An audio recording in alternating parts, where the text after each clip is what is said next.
Itu juga dengan orang tuanya. Mohon bantuannya di bidang pendidikan untuk mendukung anaknya, untuk memotivasi anaknya. Begitu juga jangan keagamaan jangan sampai dikalahkan ya dengan keduniaan.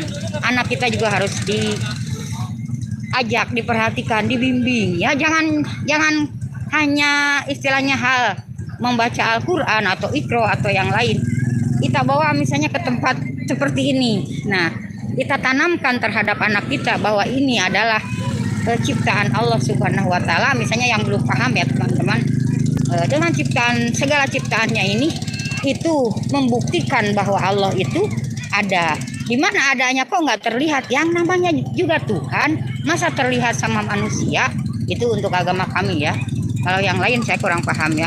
Untuk agama kami ya, namanya juga Tuhan lebih dari kita, lebih segalanya, nggak ada yang menyamai ya, nggak kelihatan. Yang bisa melihat itu hanya dalam hati aja, bukan berarti kelihatan oh seperti jempol, enggak teman-teman ya. Oh ya udah berbaur bersatu dalam hati kita ya. Tanamkanlah kepada anak-anak kita ya, apalagi yang masih kecil, misalnya lagi di pantai nih, ini namanya ini pasir, lalu jelaskan ya, pokoknya kita merayu atau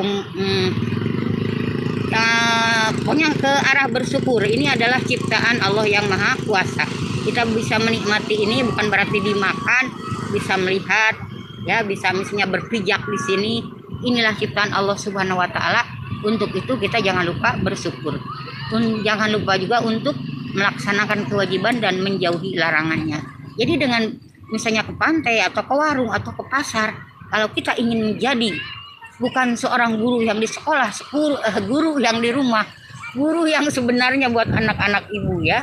Pokoknya jangan sampai bapak guru kerjaannya kayak gitu. Nah, jangan guru lagi di sekolah.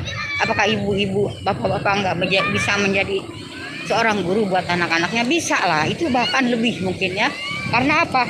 Bapak-bapak dan ibu-ibu yang di rumah bisa melakukan hal yang lebih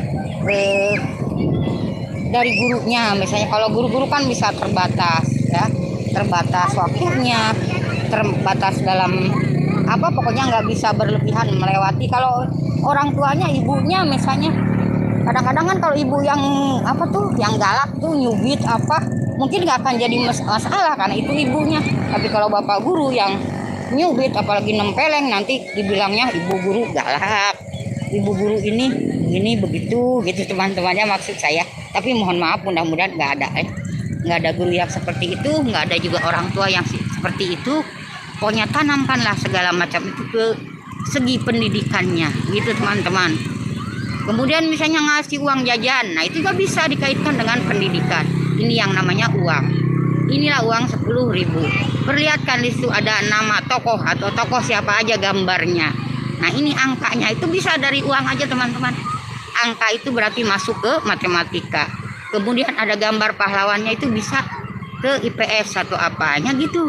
Nah ada misalnya ada gambar padi atau kapas, bisa itu ke PKN gitu teman-teman ya. Jadi jangan hanya jalan-jalan, jangan hanya makan, jangan hanya tidur. Itu yang harus disyukuri, yang harus kita terapkan terhadap anak-anak, yang harus kita tanamkan terutama pada diri kita.